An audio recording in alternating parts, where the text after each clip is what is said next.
Here you go. Thank you. Come on. I never meant to upset you, Hazel. We don't need to talk about this anymore. No, it was good. I needed to tell someone. I've never said it out loud before. Never? Not even to John? No, to John, not to anyone. I've always been too ashamed. But you've done nothing wrong. I gave my baby up for adoption. You know, when I told Tim that I wanted to keep the baby, he told his wife. And I thought she would kick me out, but she said I could stay until after the birth. I was really looking forward to becoming a mum. And everything was fine until the birth. And everything changed. Tim and his wife said they wanted to adopt her. That she would be better off with them, they'd give her a better life, and I was scared. I just remember looking down at this little thing and thinking, how am I going to look after her? I didn't have a job. I didn't have anywhere to live. I didn't have any money.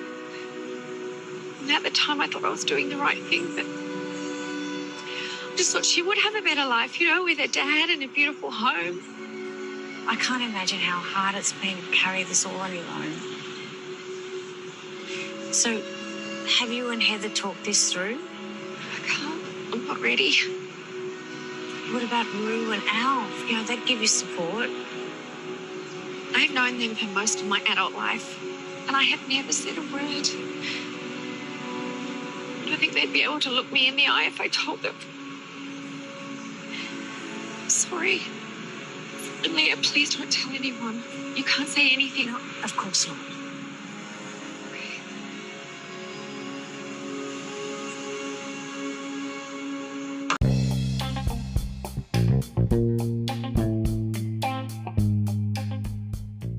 Hello and welcome.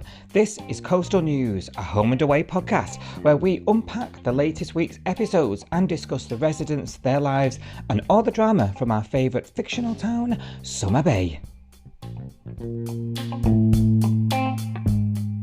Hello everybody and welcome to Coastal News, a home and away podcast. We are signed Sophie. How are you doing this week, Sophie? You okay? Hello, Si. I'm good, thank you. How are you doing? I am not too shabby, thank you. Have you been watching the country's biggest, most gripping soap opera today?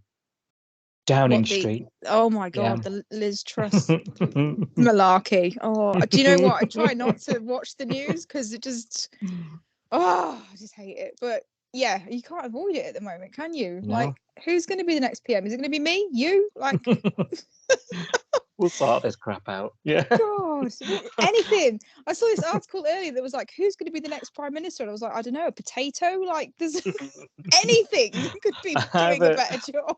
Either Boris is on a plane now, coming back from his holiday, honestly. Oh God, no thanks. Get back on your We'll private do it. island or wherever We'll do you it. are. Get the podium out, right? God. We'll do Yeah. it. Signs over it. From this day forth, home and away on every channel. Every channel, 24/7. Oh, do you know what? That bloody cat would do a better job. You know, the Downing Street, is it Larry? Oh, yeah. I vote for Larry. That's who I vote for. Larry has actually put more work in, more days, more shifts in than Liz has. Bless Well, her. yeah. I mean, what did she do? She became prime minister, killed the Queen, and now she's resigned. Get everything on this podcast, don't you? Soaps, politics. What else you been up to? Had a good week? It's been okay. It's been very long. I don't know about you. It feels, what day is it now? It's Thursday for us now, but I just feel like I've been at work for about 2 weeks and it's only been 4 days. I know. Autumn's definitely crept in, hasn't it? It has. You know, I think it's that, isn't it? And the nights are long and yeah. It doesn't put you in the best of moods, does it? But it doesn't. I feel a bit discombobulated, and then the clocks change at the end of the month, don't they? So I'm like, oh, that's all like, it feels like it's come around really fast to me. Yeah. Sippy Christmas. That's everyone's favourite saying at the minute, isn't it? Ah, no. The C word is banned. I'm not a big fan of the C word. The other C word I'm great with, but not the Christmas one. Oh dear. up to date. We're all set, aren't we? It's Yeah. been going off this week, so let's see. Let's see what you thought of Home and Away this week. Before we get going, listeners will know to find us and chat along with the episodes throughout the week on Twitter and Instagram at Coastal News Pod. Or hashtag Home and Away, as always. And you can catch us on your favourite app of choice. You'll know that because you're already listening, you know. But there we go. Do you want your headlines, Sophie? Yes. Marilyn confesses her shame and secrets in a spectacularly honest conversation with Leah. Rose struggles with recognition for a job well done, just in time for Cash to confuse their feelings all over again. Ugh. There's a PR mix-up with Lyric, sponsored by Summer Bay Auto, leaving half the band feeling pushed out. Snooze. And Ziggy and Dean have to make an important decision.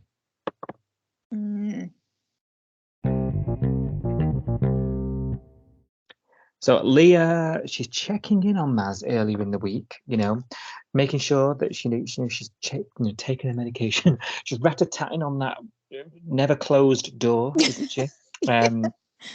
You know, because earlier on, you know, tail end of last year, there was this outburst, wasn't there? You know, Marilyn, everyone's against her. You know, it was all getting a bit sort of untenable, really, between the group there, wasn't it? And Leah's been the only one, really, that I think is sort of stepped out of the sort of gossipy circle, if you like, and because everyone's got blinkers on about it, haven't they? Really, and Marilyn then after this sort of, you know, it all calms down and Leah's been to check on her. She then does this. I couldn't work out if it was genuine or not, but this apology to Heather. You know, where she goes and she said, you know, into the diner the next day. Yeah, well, and Leah told her to, didn't she? She did, yeah, but I couldn't work out whether there was any sort of conviction to it or not. No. Do you know what I mean? Yeah, I see what you mean. Yeah, I think she did it because she was told, if you do this, everything will be back to normal, and she just thought, okay, I'll just do it. Yeah, fair enough. Yeah, you're right. To me, it wasn't quite cut and dry. You know, watching it, thinking, yeah, but you're probably right. Yeah, I'll just do it, shut everybody up, and get out my hair. That's what I would have done. Yeah, just been like, yeah, soz, Heather, whatever. I'm at work, whatever. Yeah. Well, what does Heather just mentions her mental health though, and insinuates that Rue told her about it. I was cross about this. Yeah, she sort of says to her, "Oh, you know, I know you've been struggling with your mental health, and if you want to talk to me," I was like, "Whoa, you're overstepping massively there." And good for Marilyn. She said, "No, that's what my doctor's for. I don't need you. Thank you very much." I love that line. Rack off. But then she was like, you know, who told you about this? And she didn't say it, did she? She just turned around and stared at Rue as if to say, well, it was Rue, but she didn't actually say the words, which was very conniving, I thought. Yeah, I agree. Rue's public enemy number one, isn't she, with this at the minute? You know, in Marilyn's eyes, and so of course, you know, anything that she's thinking or guessing about it, Rue's going to be the root cause of it because she's on a case, you know, not letting go. And later that night, Maz goes back home and she even says to Rue, doesn't she, look, I'm just going to ask you not to speak about me to Heather. Yeah. You know, like, and I thought she did that quite well. You know, she didn't kick off. She didn't. No, it's just setting a boundary, wasn't it? So yeah, and it was stern enough for Rue to go, oh, okay. You know, like, I'm listening. You know, but of course, Rue's not got a clue what she's talking about. You know. No. Yeah. Well, she said, didn't she? She said, "Oh, don't worry, I didn't say anything about you, and I won't talk about you from now on." And the next day, she opened a big gob again about Jet, which we'll talk about. But so I was like, you weren't listening, you weren't genuine. It's driven me mad this week. I'll be honest. I've been really, really cross with Rue this week. She's really letting herself down, isn't she? And she is. I've been reading and chatting on forums and things like I do in the week, and this is a bit of a widespread opinion. This, you know, you're not on your own here. everyone's saying why is Rue's doing their head in? Why is she not listening? Why is she not even entertaining it? And that's it. She's not been a great listener, I think.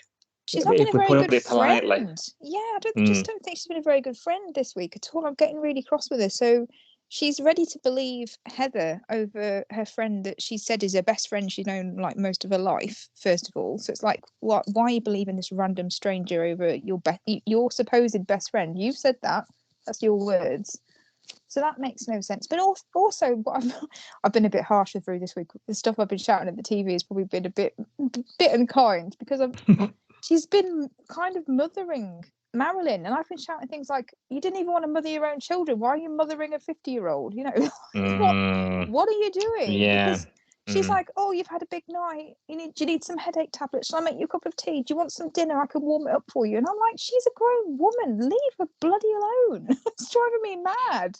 She's creeping, isn't she? Because she's upset her. So she's those things that she's doing. She's creeping. But I wholeheartedly agree with everything you're saying. You're thinking it doesn't feel you need like to look that in the me. mirror. It feels like she's making Marilyn out to be like helpless infant. She's making it out like she's a child, like she can't look after herself. She can't make her own dinner, make a cup of tea, or I don't know. I feel like she's smothering her almost, like she's treating her like a teenager that's acting out. And I'm like, no, you're the one that's acting out, not Marilyn. She's not seeing what's right in front of her face, is she? No. I mean, we need to talk about Winegate. Yes, we do. Maz has fallen asleep on the sofa. She's just let herself in because no one locks them out. And she being Heather, of course, she's gone in the pantry. She's got some of Australians' finest red out of there. She's made it look like Maz has been on the Raz, and she's planted that picture back, the missing picture from last week. So she's mind games, right? And no, Rue, all she is thinking is she's going nuts again. And it's I'm finding it quite offensive for Marilyn. And I thought it was just me being defensive because it's a character that I love. Do you know what I mean? In like they can't do no wrong. A bit like that.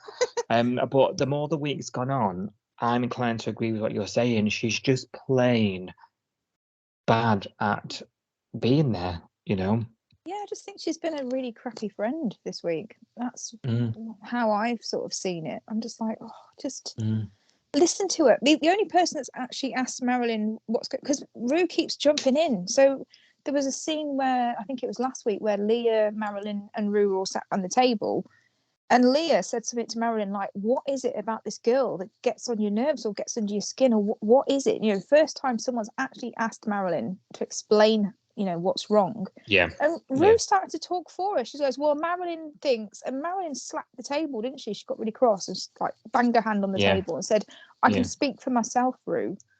And that's just summed Rue up for me. She just wants to jump in and talk and sort of tell Marilyn what she thinks Marilyn's thinking or what she thinks Marilyn's doing or what she should be doing. And she's not actually asking her friend, "Are you okay? What's going on? Talk to me. I will shut up now while you talk and I'll listen." She's not doing that. Yeah. No, you're right. Driving me mad. Right. And the only person that is doing that with her is Leah. And Leah's sort of saying, "Talk to me, Marilyn. You can tell me anything and you can trust me." And she's actually given her a chance to say something, which is the difference. I know. Now, how surprising is that? Now, listen, I'm the first to say Leah's a fucking nightmare when it comes to stuff like this. She's literally just nearly got Theo kicked off his course for interfering. Do you know what I mean? Yeah. So, like, Leah's really surprised me in a real positive way this week. She, like you say, she's been the only one that we were just saying has stepped out of that sort of inner circle of what something's wrong with Marilyn. Don't listen to her. Marilyn's crazy, type conversation that's happening in the diner. And she's recognized things in Marilyn that aren't right. And you would expect Irene's been a bit of a letdown this week, and I'll speak more about it later because I think there's something going on with her. But Irene's been a bit of a letdown, with all this. Irene used to live with the bloody girl. I know. Yeah, I know. They know each other. they know each other, better than anybody, don't they? So she Yeah. should know when Marilyn's not herself, or Yeah. I don't think Irene's been in that many scenes lately. I'm getting a bit confused with Irene. Where's she been? Well, she's to and fro the diner, isn't she? But Yeah. I want to talk about Irene with like Cash's story later, because Okay. Yeah. I've got theories about her, and Ooh. it makes more sense then. But none of them, and we're including Irene in this, are listening No. to anything Maz has got to say, and then we skip forward. We say, Heather's games are continuing. Did you have a nice sleep? Oh, I know. At Marilyn's workplace of all places, that would drive any of us to go, angry and mad, and Yeah. regardless. But it's that preconceived prejudice thing you've got about someone who Yeah. has had to have help for mental health, and we spoke about that at length last week, Mm. about how we think that's really been portrayed. It's not landing right. No. And Maz and Leah go outside. They sit on the bench. Leah tries to tell her, tries to understand. I'm trying to understand, Maz. Tell me, speak to me. And I thought, I'm so proud of her. Yeah. Because Leah's normally quite hot-headed. Yeah. She's Yeah. quite Greek about most things. And Maz says, everything's a game, but they're interrupted by Rue again, I so the know. secret doesn't come out, and it boils quite quickly when Rue's around. Yeah. And then there's more run-ins with Heather and discussion about abortions in the diner, and so Leah's cottoned onto all this. She started piecing together the puzzle, hasn't she? Yeah. So Maz then goes on her lunch. Leah has followed her out again, recognizing that. And I just thought, what a good friend. The only person, and I think she even says something to that effect, doesn't she, that she can trust, Yeah. And that's when Marilyn confesses to Leah. Yeah. I think Heather's my daughter. Yeah. Leah's reaction was kind of underwhelming for me. I don't know whether did you feel the same? She was like, "Oh," and then I thought this is a huge, because even Marilyn sort of spelled it out for us later, because Leah was saying, you need to tell Rue, you need to tell Alf, and she was saying, I can't, I've known them like my whole life, and I've been carrying the secret. They're going to wonder why I've never told them, why I've never talked about it. I can't just come out and blurt it out now. But she's also known Leah for all that time as well, and this should be a huge shock to Leah as well. But Leah seems quite underwhelmed by the revelation to me. I don't know. Is it just me? Yeah, she wasn't shocked, or her reaction. I mean, the episode cut then, didn't it? But yeah. So I guess I guess we could have maybe seen a bit more of her reacting to this news. Yeah. I don't know. I feel like she's just plain worried about her. Yeah. Yeah. Ultimately, it's not to do with Leah, is it? No. But yeah. I'd be more concerned about if she gave me that information, putting myself in Leah's shoes, I'd be more concerned about Marilyn's safety right now. Yes. Given what Marilyn's, saying that she's like and doing to her, Yeah. Yeah. We'll deal with your past later, Yeah. Yeah. She's a bit. Yeah. She's obviously yeah, unhinged. If she, if she is genuinely Marilyn's daughter, because at the moment she's saying, I think she's my daughter, isn't she? We don't, because she doesn't know for sure yet. We've seen the birth certificate, but she hasn't seen that. We've got to remember that we've seen stuff that Marilyn hasn't at the moment. Yeah. So if it does come, if you're thinking, okay, so if she is her daughter and all of this is true and she's been doing all this weird stuff to her, then we need to tackle this. We need to come up with a plan. Yeah, but they don't seem that sure concerned, do they? Yeah. No, I need to make sure that she's not alone in the diner with this girl, until we know what's going on and whether she's a threat or. You're right, they're missing that bit, aren't they, where they're not really taking it seriously what Heather's doing to Marilyn still. Yeah. And to me, that's why her reaction feels a bit flat. Because that's sort of been skimmed over a little bit. Because that would be my initial reaction, like, oh my God. Yeah, that is absolutely shocking, and that must be awful for you. I'm here for you, but she seems to be a little bit dangerous. dangerous. Yeah. You're saying she's sneaking into your house at night, for God's sake. Do you know what I mean? Yeah. You know, Yeah. let's And try and do something about this. Leah's witnessed a couple I mean, the reason Leah is talking to Marilyn about it and sort of letting her speak is she's witnessed a couple of the interactions that they've had in the diner together, haven't she? She saw her ask her if she had a good sleep, you know, and that's a weird thing to ask somebody that you barely know. So she saw Yeah. that. And also she saw the conversation where Marilyn came over to clear something away from the table when Heather and Rue were sitting in the diner. And Heather saw her coming over and sort of loudly went, "Oh, anyway, so anyone can have a child, and then you just get them adopted, and someone else deals with the problem." And obviously that wound Marilyn up, Mm, and Leah saw the whole thing. So Rue just brushed it off and said, "Oh, you've just hit a nerve with her because she's got an adoptive son." But Leah saw it differently to Rue and saw Marilyn, really get upset about what she said, and she knew there was something else going on that wasn't just surface level that Rue was taking it at. yeah. That's spot So on. And that becomes quite a crucial scene later on yeah, in the week when we come back to yes, Marilyn's story, because yeah. John has received news from Jet, hasn't he? That Mm, he's received a message from Marilyn online, yeah. basically, saying blood's thicker than water. Yeah, it you was know, basically that, wasn't it? yeah, Yeah. Like yeah, you'll never be as good as me having my own child, and you're a disappointment to me. I mean, that's yeah. horrendous, and it's so out of character for Marilyn. I can't believe anybody believes that she'd write that. Well, it's a certain person that Yeah. believes it. Well, it's Rue Rue, isn't again. it? Yeah. Mm. Yeah. And John and Rue are having this sort of to and fro, aren't they? And John's a little bit oblivious to actually what's happening at this stage. He's mentioned a few times that she's not herself, hasn't he? But Yeah. he's not really involved in any of this that's going on at the moment. He hasn't In seen the any real, extent, has he? Yeah. yeah, he's too worried about the noise from next door's garden. Um, but he's, and he shows the message to Marilyn, and she's like, "This isn't me." And he's like, "Well, it's your name." She's like, "I know, but this is not me."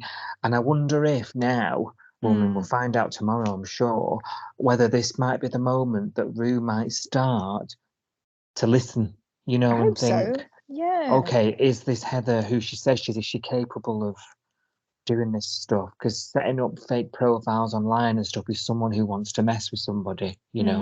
Yeah, it's awful. I mean, I just wish Rue would just take a step back and just have a think. Like, Yeah. she just needs to think. Like, she literally said to John, "Oh, there was a conversation between Heather and Marilyn got quite upset talking about adoptive children and biological children the other day in the diner."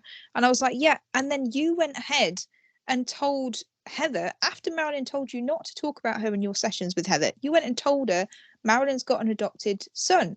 Heather said, Hmm.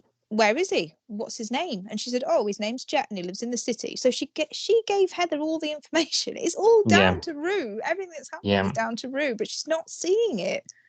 I That's know. what's driving me crackers about it. I'm like, Yeah. think about what you've told Heather, and this is really sort of weird timing.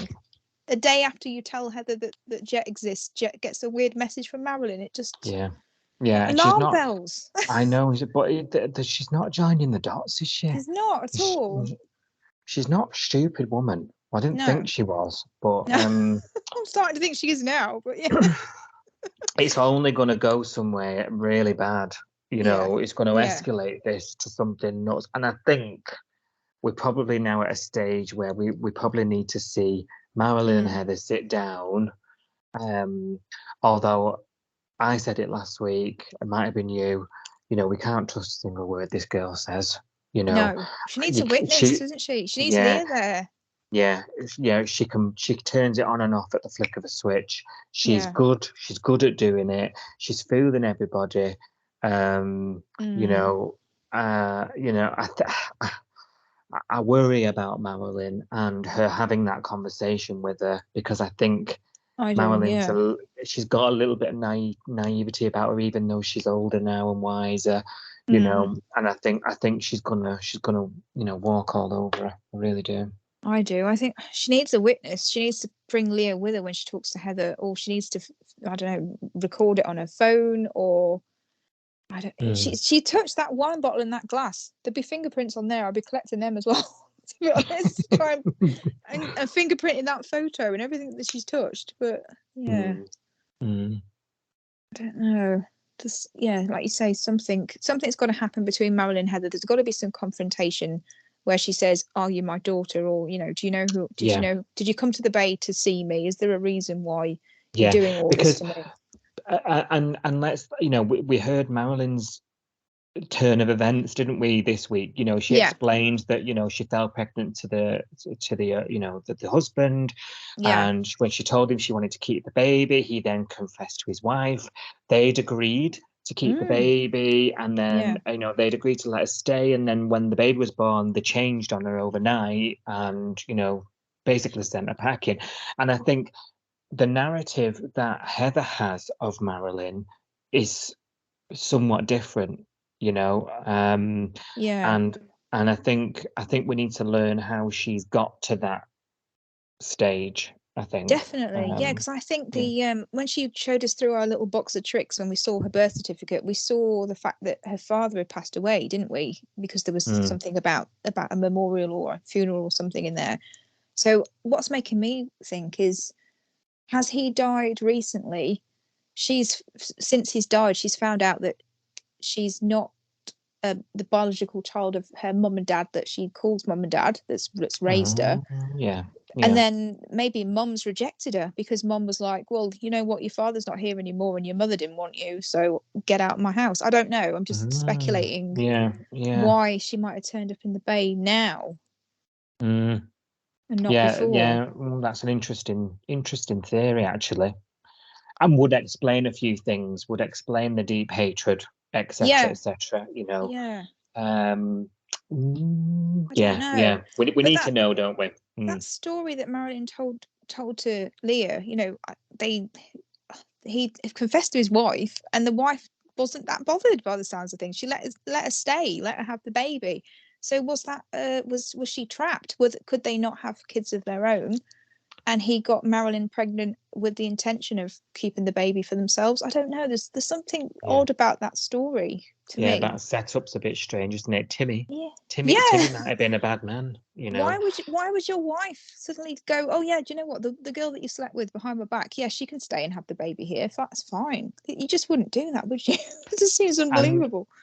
And Marilyn at that time was really naive, really young. She said she had no money, so she was vulnerable. They probably could offer a board and a job, and very impressionable young girl. Wasn't very sort of wildly, worldly, should I say? You can see how easy. I mean, a couple that perhaps couldn't have children could probably take advantage of somebody like that if they were of the right persuasion, and I imagine all sorts goes on in these outback docking stations a la Broken Hill, definitely, where there's no sheriff in sight and what have you, you can imagine it, try and paint the picture of the time, and how she's ended up there. The timeline's a bit squiff, but we'll roll with it. Because she came back to the Bay 3 months after this all supposed to have happened. And didn't mention a thing, but there we go. Know. There's a lot of Swiss cheese holes in this plot line, isn't there? But we'd like to know more about how Heather's got to her opinions of Marilyn now. And we need that to come out in a conversation between the two of them. Marilyn's left Heather there thinking that was the best thing for her.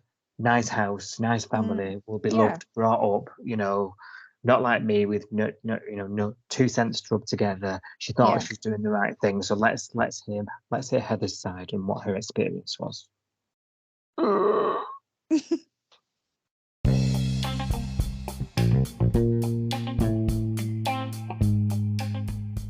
Did you know that you can play Coastal News, a home and away podcast, right from your Amazon Alexa?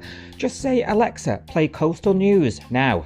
And of course, you can still catch your latest episodes on all other podcast apps, including Spotify, Apple Podcasts, Google, Castbox, Audible, Player FM, and much more. Just search Coastal News, a home and away podcast right now, wherever you get your podcasts from.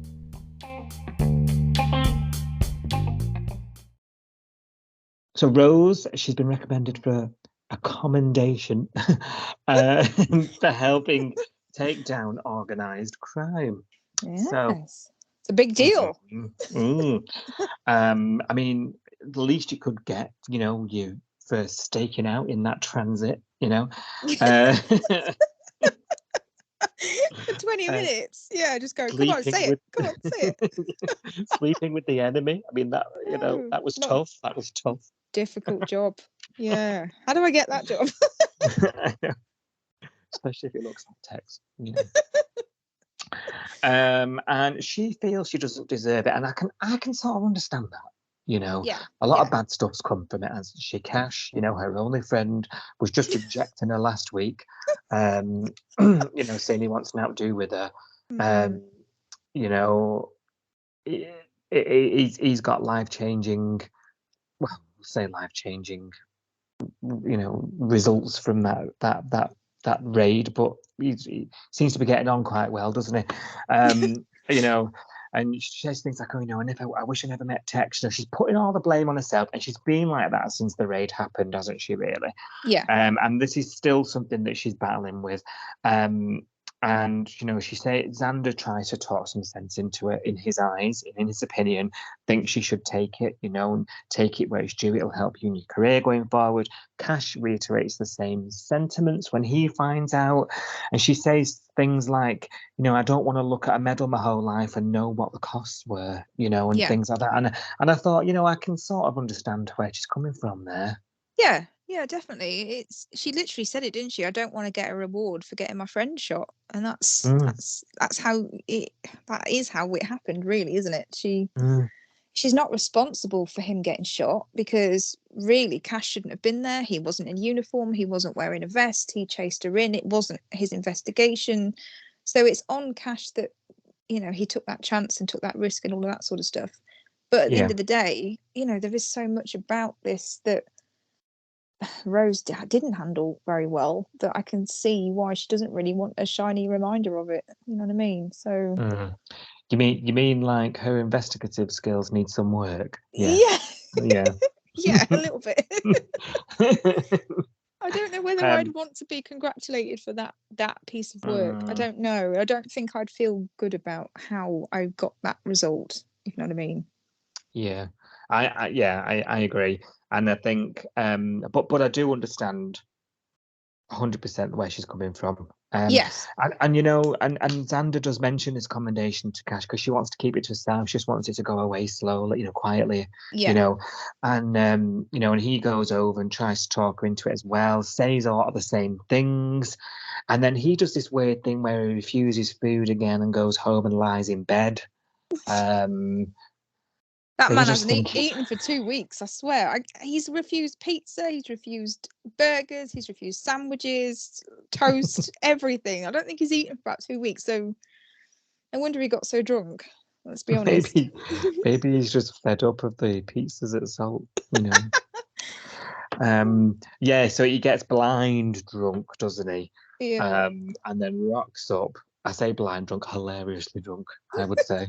I was texting you like, is Cash meant to be drunk? He was very drunk when he got home. I don't think he was that drunk when he kissed Rose. He didn't appear to be that drunk when he kissed Rose, did he? Not as drunk as he was when he turned up like, I can't take my shoe off. We've all been there. He called in at Bargain, in the wall. He called in at Bargain Booze, Do you reckon on the way back? Yeah, literally drowned his sorrows. Oh, bless him. He rocks up at Rosie's apartment, doesn't he? Wanting to celebrate the commendation, and he kisses her. And Rose does the decent thing and pushes them off. She could have had a wicked way there and then. She's been waiting for this moment, Sophie. She's I been know. waiting for it. I She don't think could she have just handled had it it. well. I don't think she handled it well at all. It's made me cringe. I don't know about you. Maybe it's just me, but if somebody who's my only friend in the world, apparently, 'cause she has stated this a couple of times that Cash is her only friend. So if my only friend in the world has just been dumped by the person he wanted to marry, he's been shot, he's been in hospital, his mental health is suffering.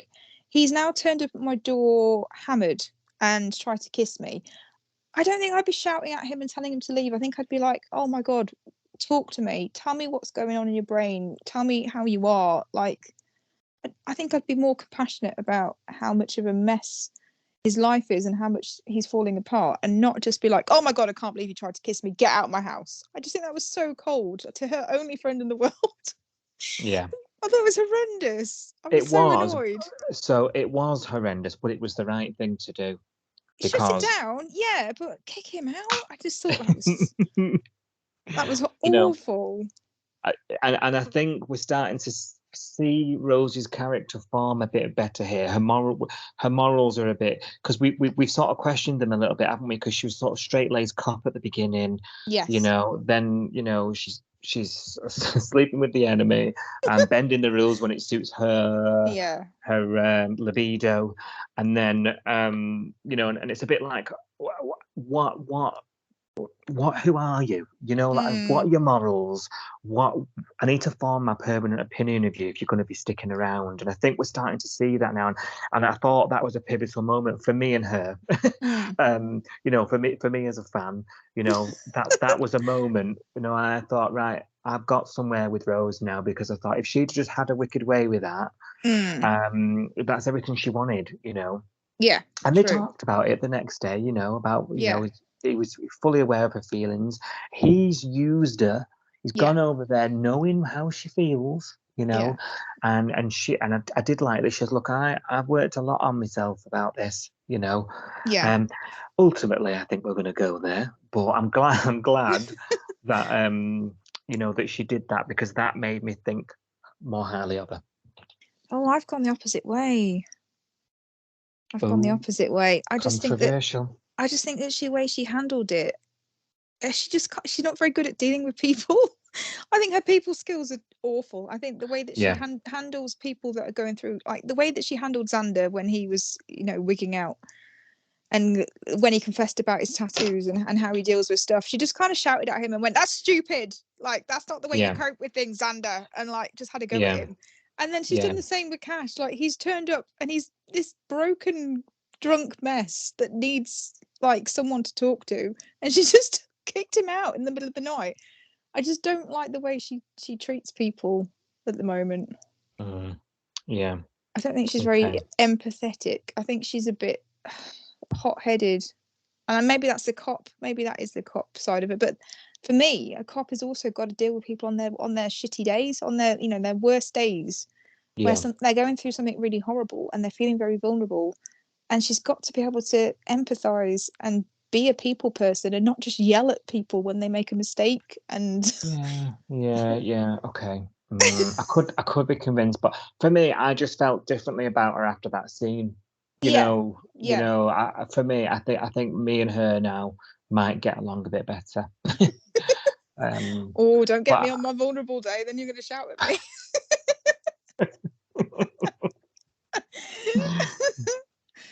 Oh dear. No, I get what you mean. Like, you're right. She could have just gone, "Well, hey, Cash is kissing me. This is great. This is what I've wanted since I met yeah, him," and all of that. And about time. Jazz has been gone for weeks. oh, I Yeah. know. So yeah, Mm. I get that bit. I still think that just telling him to rack off and sending him on his way when he's clearly really low Yeah. and depressed, I think that was a Yeah, I mistake. know. I think what doesn't help me with this is I've got no ounce of sympathy left for him. I'm looking at him thinking, you're just, and I know the poor bloke's been shot twice recently. His girlfriend's left him, as he's as he's about to propose. Well, I was Um, thinking about this today because there's a load of stuff on Twitter about everyone's just saying get over it, Cash, and I totally get it because it does get boring when a character's moping around and you know, Yes, whinging moaning also. and whinging, and I get Yeah. it. But when I look at him and I think, right, let's have a look at Cash for a minute. So he's been dumped by someone he thought he was going to marry. He's been shot. He's not currently at work. He's not enjoying not being at work, and he's probably worried about going back to work. The job that he loved it's probably changed in his opinion now. Everything that's happened with him. And then if you think about him and Flick and their relationship, so he's gone from being the dependable brother that's like the grown up, that you know, he's like the father figure and the brother to her. Now it's kind of reversed. Now Flick's stable. She's in a stable relationship. She's in this house with Tane. You know, she's got a life. She's got a job. She co-owns Salt. She's turned her life around. And by contrast, what's Cash got? He's got nowhere to live. He had a room in Irene's house, and now he doesn't want to live there anymore. He's now living with his sister in the spare room. He hasn't got any roots of his own. He hasn't got a relationship. His only family is Flick. His career is, you know, question mark now, whether he's going to enjoy the job again after all this has happened to him, after he's been shot. I don't know. I just feel like all the stuff that made Cash who he was has now kind of been taken away from him, and he doesn't really know what's going on anymore. So you're telling me to cut him some slack, really? Yeah. I get it. No, I get it, because it is boring when it drags on and on and on and on. But I'm like, this guy, like, his life has fallen apart. I think he does deserve to be able to whinge a little bit. Fair enough. Is it just me? That's me told. Fair enough. I just feel bad. I just think if it was me, you know, and I was living in the spare room of my brother's house, because obviously that would be the equivalent, and I've got my only friend they in the don't world. want you there either. They're all whispering, saying, "When's he going? When's he leaving? He's got nowhere to go. There's number 7's been rented at the caravan park, so he hasn't got a caravan to go to. Like, he's got nothing. He's got no roots. It doesn't seem to have. He's got, you know, everything he owns fits into one duffel bag. Yeah, true. He's just a bit pathetic. It's all a bit tragic now, really. You put it like that. I'd be feeling a bit pathetic. And also, he literally said this week, you know, my life's worth $10,000. That's what the contract hit out on me was for. That's all I'm worth. He's feeling really, really like rubbish. I know. Well, his therapist isn't working, is it? Clearly. No. Well, they've finished their sessions, apparently. Apparently he's fine. Don't believe that for a minute. But he might only get 10 on his insurance or something. It's one of those jobs. Yeah, probably. I don't know. I do feel for him. I do get why he's so miserable. I don't want it to go on forever. So I agree with everybody there. I don't want it to linger for weeks and weeks, but I do get why he's miserable. I would be.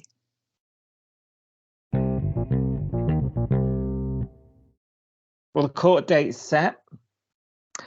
This court date is set, but no one's talking about what actual date it is.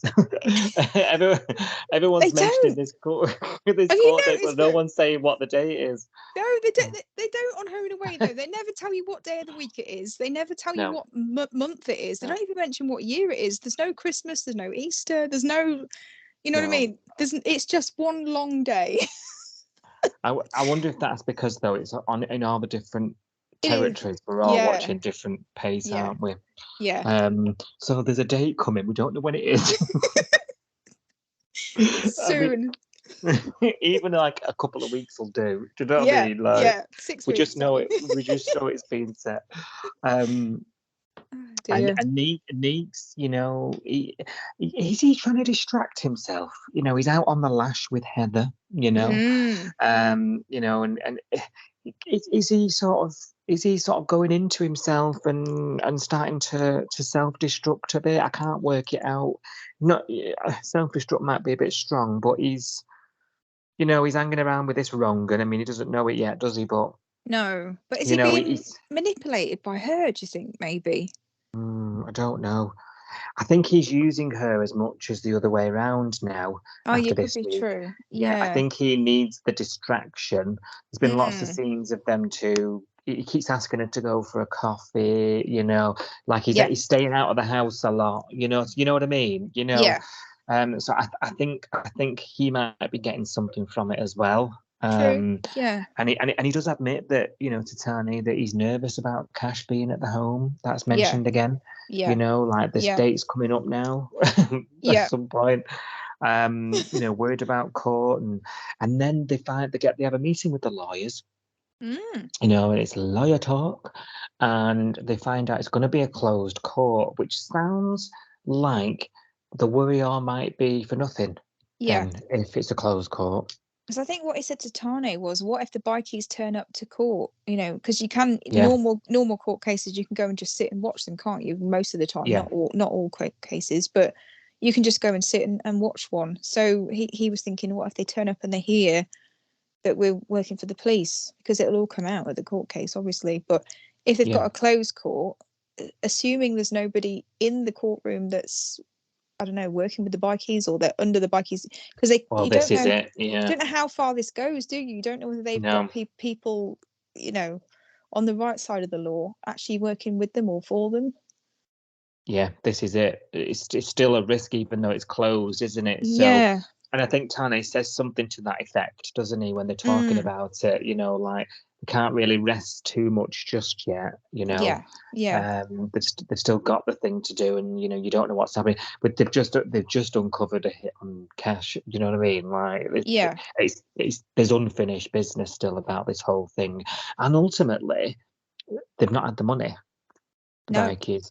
So that's still unresolved, really, unless the whole bikie gang gets taken down and it's all put to bed.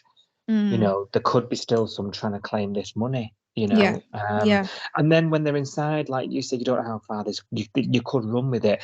They're inside, they'll know people, there'll be contacts, there'll be and it just snowballs on and on and on, doesn't it? So I think they're right to be cautious, but I think they probably are thinking a bit of a sigh of relief that it is a closed court until the Netflix documentary gets made about it.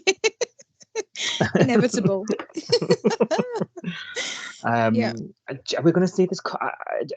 It's a closed court. Is that also telling us that we're not going to see it? It sounds like it, doesn't it? Because whenever we go to court, we don't see it, because Theo went to court, didn't he, for stealing the Polaris, and we just got told about what happened when he came back. Mac went to court for the salt poker nights, and we didn't see that either. We don't see anything in the courtroom, do we, normally? We saw a bit of courtroom action back in the Braxton era, didn't we? And I do love a bit of courtroom on a soap. Objection. Unless they have it in the hospital or just in garage. I don't know what set we're going to use. So, I don't know. I'd like to see a bit of it, but I just got the feeling that we're not going to, and we're just going to get told, by the characters telling other people. We'll find out. And what's your gut feeling about the way that's going to go? I don't know. I'll be honest. I don't think it's over. Classic soap storyline. There's going to be a twist or a turn at the end. I can't, because there is so much, like you say, there's so many things that are not tied up. What's going to happen to the gym? Do the police know that gym was bought with the dodgy money? I'm still not sure they do know that. Yeah. Is Tane pardoned? And that's swept under the carpet. There's a few questions, isn't there? I don't think it's over either. No. And I think that might be deliberate choice for the reasons we've just said. It could go and go and go, and when they least expect it, and this is what home and away will do to them. Yes. They'll just think everything's normal, and it won't be.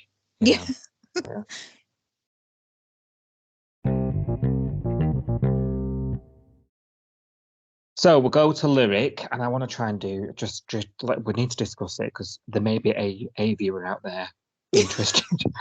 Hello. So we're gonna.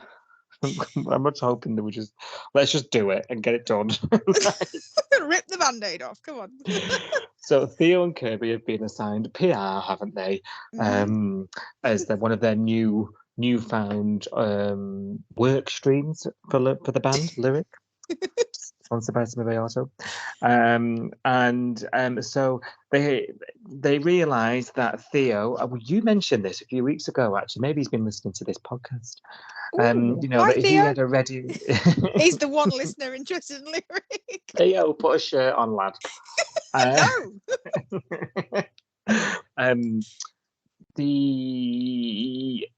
What was I saying? Yeah. Oh, I they've realised he's mentioned got a the socials. ready-made. Yeah, Yeah. ready-made. He's got a ready-made fan base to go there, Mm. hasn't he? Yeah. And they've realised that eventually. Well, He's Justin. reactivated it. Justin remembered. That's true. Justin, I tell you, Justin's going to be their manager before long. I hope He's so. got all the ideas. They That'd be need funny, that. either that or John. Yeah. That might be how they can get John to stop complaining. Oh dear. But yeah, so they've reactivated. They filmed this duo video because the other two are too busy playing pool or something.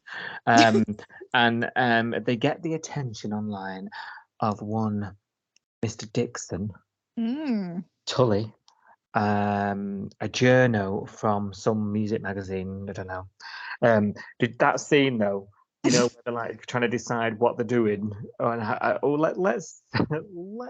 get an ad in the Coastal News. I know. How rude! If you want old people to come to the gig, and then John's literally there doing the crossword in the Coastal News. Well, oh my God, Bless him in the background. That did hurt a bit. That I know. I was a bit offended. I felt that. I felt and then it. I was like, wait a minute, I am old, so they kind of got a point. But I would go to a gig. So you're not John old. I'm not. Thank God, I'm not John old. But yeah, I'm probably who's about my age. I don't know. I can't think. I'm younger than Justin. Let's put it that way. Do you think? Where are you putting Justin? Justin's in his 40s, isn't he? Do you reckon? Yeah. The thing is, I don't trust myself now because we got Lewitt wrong, didn't we? I know. I should probably put them. an official announcement out about that, actually, because I think was that last week when I said that Kirby looked old enough to be Theo's mum or something. God, I can't remember what I said. Don't worry about it. We got away with geriatric the other week. Don't worry about it. Oh, geriatric! I forgot. Geriatric students. Poor lady. She didn't get a name, did she? That lady. Oh dear, that's so bad. But yeah, Theo and Kirby, I did look it up. So any listeners that were listening last week, I was saying that I thought Kirby was about the same age as Leah and Justin. She's not. She is actually the same age as Theo in real life. It shocked me, but I don't know. Maybe because she seems like the grown-up and it makes her seem older. I don't know. She has got that role, hasn't she? It was a bit like Tori had that role in the Morgans when they arrived. You know, the sort of mother hen role. Yeah, that's true. Yeah. So maybe that sort of makes her age, and also like Theo's proper baby faced, isn't he? He is. Yeah. That doesn't help. Yeah. They just look odd. The odd couple. Yeah. So this journalist happens. I mean, as luck would have it, he's in the area. He's right the corner. Oh my God, he can be there in an hour. Unbelievable. So over he pops. He seemed familiar, but I don't know him. Has he been in the show before? He hasn't, else? But apparently, got one of them faces. Someone on Twitter said he's famous in Australia for a comedy show that he's done there. So he is an actor that has been on other things. So maybe we've seen him in something else. I don't know. Well, I didn't reckon seen him in an Aussie comedy, would we? I didn't reckon. I think it was called Iggy and Ace or Ace and Iggy or something. I saw it on the hashtag and I thought I've never heard of that in my life, but. Yeah, no, I haven't. So maybe it was just one of those faces, you know, when you think, have I seen that face before? Interviews I quite liked them. him. What did you think? Yeah, he dressed like a music journal. Yeah. Kid, I just like in the wardrobe, like how do we make him look like he's from a music magazine? Yeah, alternative. One of those. Look up alternative in Google image search that, and you'll find a picture of that guy, I'm sure. He did. I mean, he did a number on them because he's obviously done the journalist thing. Okay. Yes, yeah. And he's used their relationship. Yeah, he's used their relationship, and then he's run with that as the entire story. Okay. Yeah. So obviously this puts Eden and Remy's nose out of joint because they missed the interview because they didn't see their phone. Yeah. So their nose is out of joint. Remy's having a paddy. He wants to leave the band because he thinks Theo's taken over. Trying to get through this.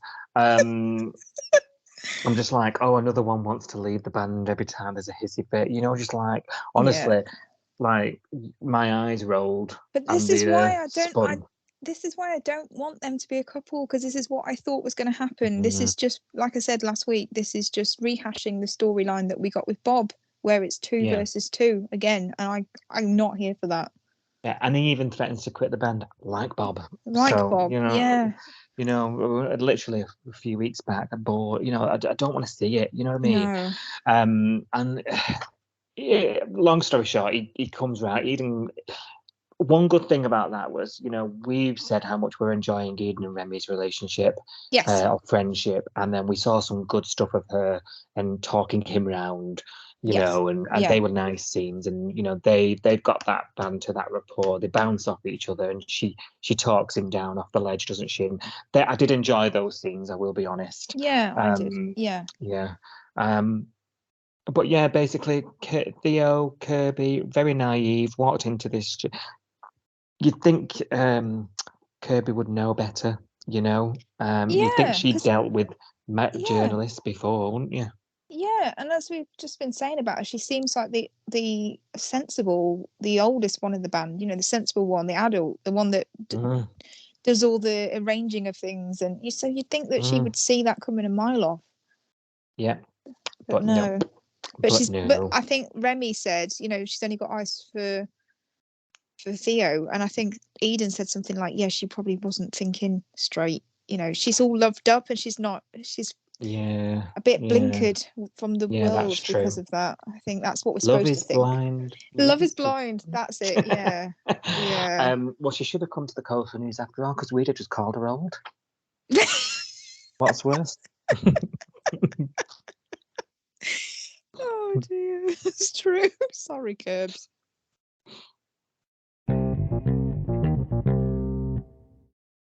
Diggy and Dean haven't spoken about baby cakes. You just don't know. So you know, this sort of avoidance has rumbled on into this week, hasn't it? And you know, they're just sort of, oh, don't talk about it, elephant in the room type scenario, aren't we? And you're thinking this is just going to be mounting out of a molehill again. If you're listening now, if you go back to last week's episode, if you haven't listened yet, you'll hear our initial reaction to this pregnancy news of Ziggy's. And we shared some of our concerns about where the story might go, didn't we, on last week's episode? So listen to that if you haven't yet. Yeah. But this is the sort of the week where they sort of need to face it, really. You know, the shocks happened, you know, and they've got to try and face what's ahead of them. And Ziggy's sort of avoiding the situation more so, I think. There has been occasions where Dean's tried to speak to her, and then there's this scene at Salt and Mac, between Mac and Ziggy, which have been gold this week, in my opinion. Mac's support here, and the go-between has just been sublime, I think. She played a blinder. She pours out 2 shots of tequila or something, doesn't she? And you know, they're drinking to whatever they're talking about, and then that's how the cat gets out of the bag, because Ziggy refuses to take a shot. Obviously, she's pregnant. So yeah, very unusual for Ziggy to have no booze, apparently. Very unusual. And there's this, it gives Ziggy that outlet to talk things through before because she's not ready to hear Dean. I think deep down she knows Dean is a good dad, and he's going to want to be a good dad, and he's going to want this, you know. And I think because she's still in panic mode, she's not ready to hear Dean tell her that, you know. No. And she refers to it as pressure later on, doesn't she, when they do actually speak? But she's not ready. So I think it was really good that she had Mac to talk it through with first. Yeah, I don't like what Mac did. I don't like what Mac did with that information, though. I'm really cross with her. Go on. I don't know whether it's just me and I'm just being sensitive again. I could be. It's a warning. Go on, that's all right. she sort of says to Mac, yes, I am. And then Mac sort of takes that information, like you just said, like have you spoken about it? Do you know how Dean feels? No, not really. So Mac's gone to Dean in the next scene and said, you need to talk to Ziggy. You need to tell her how you feel. Like, tell me how you feel. She gets him to tell her first before he even talks to Ziggy. Dean then says to Mac, I do want this baby, and I think we can make a good go of it and all that sort of stuff. So he's told someone else before he's told Ziggy what he thinks, which is, for me, is like, oh no, I don't know whether I'm on board with that. I think they should be having that conversation between them. But then Mac in turn says to Dean, okay, you need to tell her. You need to go and tell her.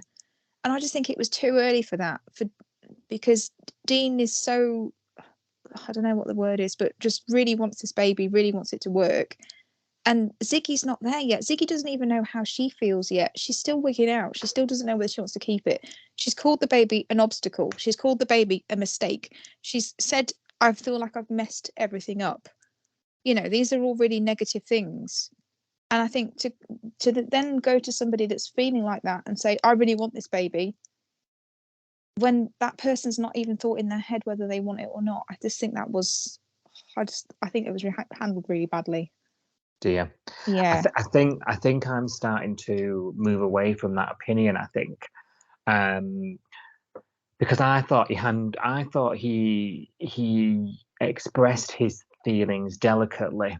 Oh, do you? I don't. So I thought Mac was quite supportive. I think he worked out that she knew something. Yeah. And she did apologize to Ziggy. She sort of said, I'm really sorry. I feel like I've sort of forced you into telling me here, like by pouring the drink. So, yeah, she said, you don't want to talk, don't have to talk. So I thought that was, and I think it was right that she said that. I think that was an important thing to say. Yeah. That doesn't really happen between Mac and Dean, and whether that's because that's a brother-sister thing, I don't know. Yeah. But that sort of buffer doesn't really happen, that disclaimer. Yeah. And they just sort of go right into it. Dean's not even fussed that she's been able to speak to Mac about it, but not him. Like, I think I'd feel a bit put out if I was Dean at that point. That she's not talking to me, but she'll talk to you. And I know that's a childish thing to think, but that's the way my mind would probably go initially.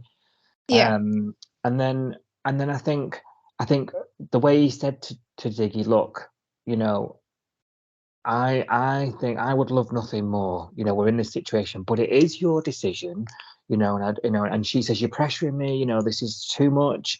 And he's like, I just needed you to know. In a nutshell, I needed you to know that I think it would be great. We can make it work. Now, that all sounds great, yeah. But realistically, because he does say to her, like, you can still have your surfing dream. I can get working. I can get help in the job. That all sounds amazing. But realistically, is any of it going to happen? Do you know what I mean? You know what I mean? I just thought, I felt like he reassured her enough that it was your decision. Maybe he could have said, look, I'm not fussed either way. Maybe he could have pitched it like that, because then if she did choose to not go ahead, she wouldn't feel so like she's letting him down so much, because he did say he would be happy to accept the other as well. He didn't say that, did he? Talk himself out in and out of things. I think that's where I'm sitting, because of the words he used. I would love nothing more than to have a child with you. Means that's what I want. He's not sitting on the fence. He's not saying I'd be okay if we have the baby. I'd be okay if we don't have the baby. He's saying I would love nothing more than to have the baby with you. And if I'm just trying to think of me, because I don't want a child, so I'm trying to think of me as Ziggy, and I'm trying to think, right, I've got pregnant by accident. This wasn't in my plan. What do I do now? I'm wigging out. I don't know what this wasn't something I wanted, but do I want it or don't I want it? And if someone turned around to me, the father of the baby turned around to me and said, I want nothing more than having this baby, I'd feel pressured to have it. Yeah. Oh yeah, 100%. And she says that, doesn't she? Yeah. I get that. Do you know, when he says all this to her as well, and he's saying, I want nothing more than to have a baby, I feel like if he never said it and it went the other way, I suppose I'm defending the fella here, aren't I suppose, a bit. That's how he feels. If that's how he feels, he's allowed to say it. Do you know what I Yeah, mean? I get that, but I think it should have come. I think at this point, because Ziggy doesn't know herself how she Too feels. soon. Yeah, yeah, She doesn't know. It's yeah, her it's her body, it's her decision. So she yeah, needs to come to the conclusion and say, okay, this is what I think. This is what I want. And then yeah, he can say at that point, okay, that's not what I would have chosen. I think yeah, what she needed was reassurance that whatever decision she made, whenever she makes it, he supports her either way. But yeah, he's told her before she's even decided how she feels about it, he's already told her that he wants the baby. And I yeah, think that's ruined it in a yeah, way. Because what he yeah, should have said was, I'm more than happy to have a baby with you. I think we'll make great parents. I'm happy to do that. But on the other hand, if it's not the right time for you, if you're not ready to have this baby, or if you, I don't know, want to, I don't not keep it or give it away or whatever the options are, I don't know. They could have come up with a whole ream of things of what they could do, instead of keeping it. But yeah, he could have just said, and I'll support you either way. So I'm happy to do both. And I think she just needed to hear that so that she knew whatever decision she made, that she'd yeah, still have Dean on her side. yeah, But yeah. yeah, I do agree in that sentiment. I did think he was delicate in that, he was reassuring her that it was her choice, but I yeah, do think it was a bit of a misfire that he didn't sort of say, and it's okay if it's, explicitly say it's okay if you don't want it. yeah, yeah, Like he did need to balance the scale a bit, and I yeah, think that's for me that's the only thing he did wrong. He did tell he need that's how he feels, and I think it was yeah, right he told her. you yeah, know it was a bit soon because 3 scenes before she was still freaking out, so yeah, it has developed quickly, hasn't it? And I suppose they're just moving the story on a lot faster than it probably would happen in real life, yeah, as exactly. it It's does. But not that realistic, but yeah, I it's think not true to form. Yeah. it was the wording. So I'd love nothing more was just, that's so heavy. That's such a heavy thing Mm, to land on somebody. mm, And the fact that I don't know about you, but if my partner was crying and upset and calling it a mistake, saying they'd messed their life up, saying it was an obstacle, I wouldn't be then going, well, I want nothing more than your mistake and your obstacle. I couldn't do that to somebody that was that upset about I something. know. I just think it Mm. was a bit a bit harsh. I And don't know. and this is on the backdrop of their relationship not really being that solid. We Yeah, said this last week, didn't we, during our initial reaction to it?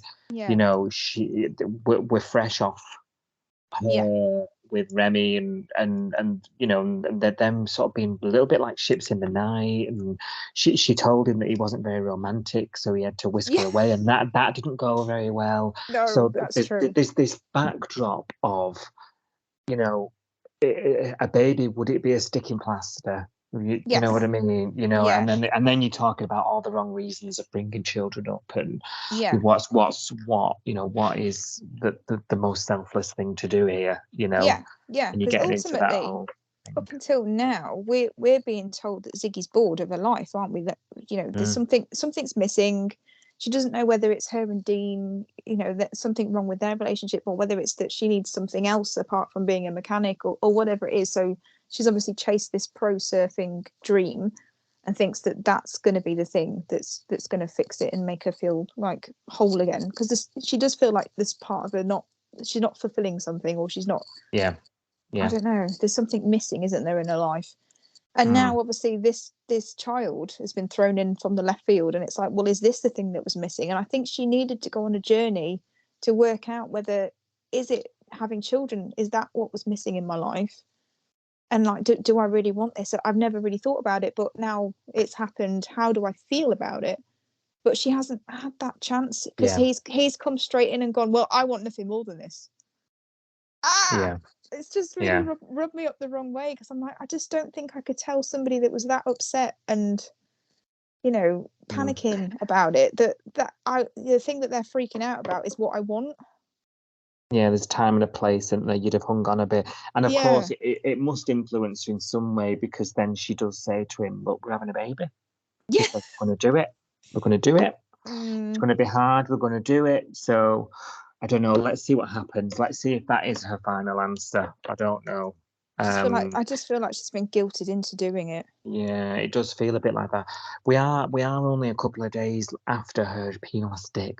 You know what I mean? Like Yeah, there's yeah, time to just digest it a bit, you know. Yeah. And that's coming from me who knows nothing about the female anatomy. Well, that's You the know, other thing. even I know there's a few weeks. We don't know how far gone she is. That's the other thing. So Mm. we know that she's pregnant, but we don't know. There's been no mention of how many weeks she might be, or whether it's like a couple of weeks, or whether it's 10 weeks or 12 weeks. We don't know how far along she is. So that's the other thing, isn't it? That they should be working out, which we haven't heard yet. Yeah. So how long do they have to make this decision about what they're going to do? Because that might take the heat out of the debate, and then we can all just chill out a bit and just work out what life might be like if we did this, you know, and make a more informed decision. Yes. It feels like they've pressured themselves to come up with an answer within a few days, and it's like, it just feels too much at the moment, but we'll see.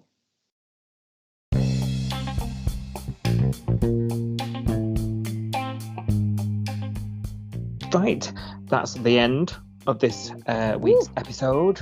That was a good one. You know, we've really picked that apart, I feel. Do you? I feel very opinionated on a lot of this week. I'm trying to tone it down a bit, because otherwise you'll get me here for 2 hours going, well, this is what I really think about everything. No, I enjoyed that. We've really picked that apart, I reckon.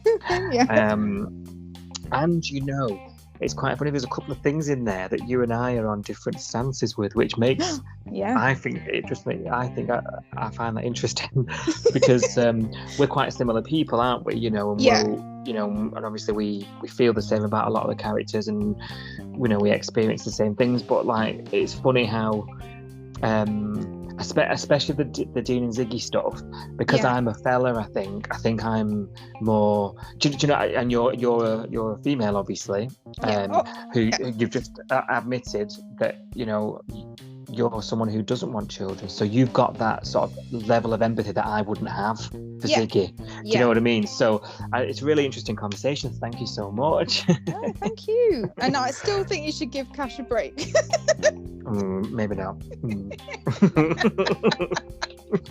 Fair enough. I'll keep trying. I mean, if he wants to come over my place and, you know, crack open a bottle of red, you know, I've got a club biscuit here for him. You know, if you like a lot of chocolate. You must like him, because I wouldn't share a club biscuit with anybody. Not sharing it, that is all. Oh dear. Right, first look. Okay, are you ready to find out what's coming up on Homer's? I am very ready. Next week, let's see if we're going to be as opinionated on the next instalment of Coastal News. Cash decides nice guys finish last. Ooh, Bad Cash. I want to see Bad Cash. I really want to see Bad Cash, because he's a bit dull, isn't he? But I think he is. But Bad Cash will be cringe, I reckon. Do you reckon? Not sexy cop, bad cop Cash. There's a lyric song in there somewhere. Nice guys finish last. I genuinely think that is a song, and I can't remember who it's by. Oh, that lyric. That's a new beginning. I'm glad you did the note change. I can't bear that note change. It just winds me up. Oh, I've been walking around the house with it in my head all week. It's been driving me mad. You make the songs worth singing. Oh my god. So cheesy. Bad Cash then. Bad cop Cash. I'm up for that. Rue accuses Marilyn of online bullying. What? What were we just saying? Rue, pull your head in. Pull your head. Stop acting like Rue a pork is chop. quickly honestly. She is quickly falling out of favour. She is with a lot of us. I'm telling you, it's not just us that are saying it. I'm reading it everywhere. Pork chop. Bree puts Remy in his place. Oh, do you know, we haven't covered Bree enough on this podcast. Next week, remind me, because she spent about 2 weeks walking around the bay introducing herself to everyone. I don't know if you've noticed. Hi, I'm Bree. Hi, I'm Mac. Nice to meet you. Oh, I like her. I really like her. Like, she's not been in it very much, but I've got a good feeling about her. I think she's hiding something. Do you? Yeah. Well, you know, she had a bit of a snap at Remy today, didn't she? And the music changed, which told me something's not right. I think she's hiding something. I don't know what it is. I don't even know if she's definitely interested in men. I've got a feeling there's something there. I don't know. Oh, now there's a scandal. Big scandal. Something not that we're not being told. Something. And her introduction has been very subtle and slow. You know, like I say, she was introduced during Cash shop drama at the hospital, and then since then she's literally, and we're not. I know we're laughing, but she's literally just introduced herself to people. She's actually. But, you know, come now 3 weeks down the line where we are now, and she actually has integrated with everybody. And that's quite a clever way of doing it, I think. Yeah. But Remy is... we'll talk more about her on next episode then, because we've not really covered her, other than calling names. But that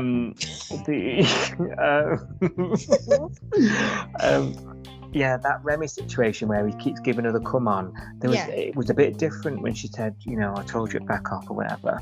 Yeah, I mean, I did notice that. She's gone hot and cold, hasn't she? Because at one point he was flirting with her on the beach, and she actually walked away from that with a big grin on her face. And I thought, she's not hating this. You know, if someone's flirting with you and you don't like it, you don't walk away grinning. You walk away going, ugh, don't you?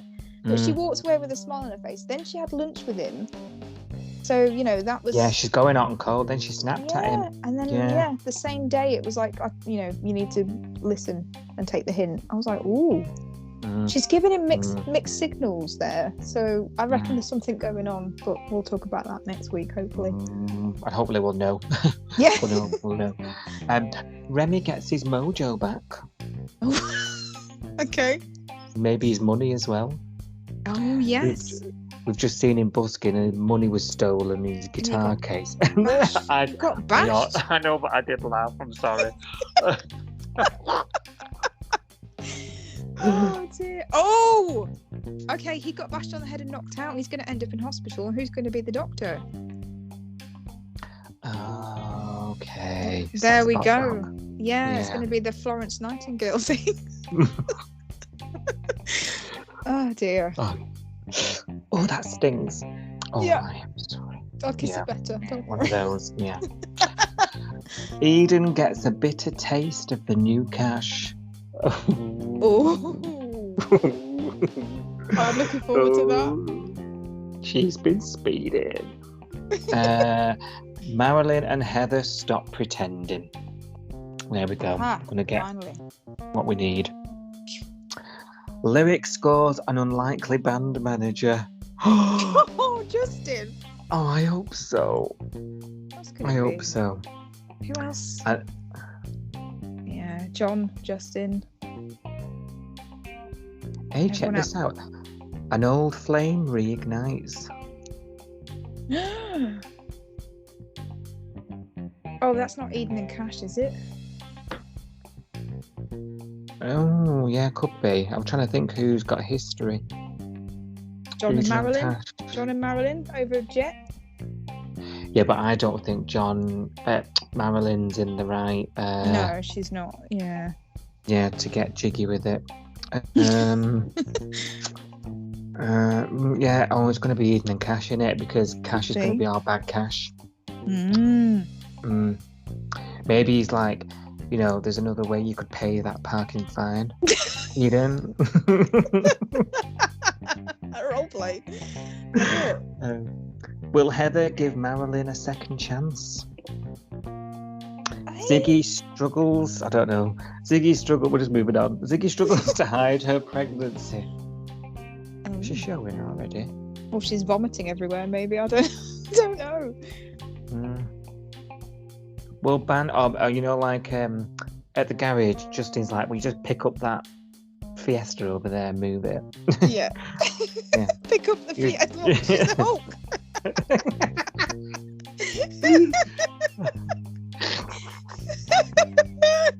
Oh, that's too funny. Pick up a massive car and move it with your hand. I don't think I will, Justin, because I'm pregnant. I would normally, though. Girl power. Blubbing heck, it's a She-Hulk. Oh, dear. By the way, my other half's been watching that, and it's awful. Is it? Oh, okay. Yeah. Noted in the book. Awful. There we go. I've written it down. Awful. Awful. Reviews are in. Ziggy struggles to hide. I've read that. Will band manager Justin fail before he begins? Spoilers. Love it. Spoilers all. Spoilers. Band manager Justin. It just sounds so funny. I am glad though that we saw that coming. We saw that coming. Yeah. Tane wants to call it quits. Ooh. Very cryptic. With Felicity there. Or the gym. Or I was about to say something then about the bay. Does he want to leave the bay? Be anything, couldn't it? Finally, Xander's resilience is tested as Ziggy is warmed by Dean's fatherly devotion. Oh dear. Justin's newfound confidence backfires. Oh dear. Okay. I'm looking forward to that. I like a bit of Justin. Yeah, I do. I do. Especially when he's trying to be down with the band. Whenever Justin's got an idea, you know it's going to be hilarious. So, yep. Absolutely. Backfire.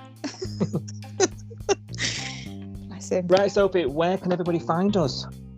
Right, so we're on social media, aren't we? So at Coastal News Pod, we're on Twitter and Instagram. We do try and tweet along to the episodes on 5-Star on the weekdays. Sometimes on the omnibus as well. There's an omnibus on Saturday morning on 5-Star. And we try and tweet along to a lot of those episodes. So join in on the hashtag Home and Away. And then to get the podcast, well, you're already listening to it, so you must have found it somehow. But we are on all the podcast apps of your choice. So Apple, Spotify, Amazon, Audible, Ask Alexa to play Coastal News. Pretty much everywhere that you can get your podcast from, you'll find us, won't they? Absolutely. Drop us a like and a review if you have the time and if it's a good one. We really appreciate it. It helps other people see us and find us, doesn't it? So thank you very much. Well, thanks for a perfect podcast episode, I would say. Ooh. And I'll see you back here for more next time. Yeah, can't wait. See you later. Thank you. Bye. Thanks. Bye.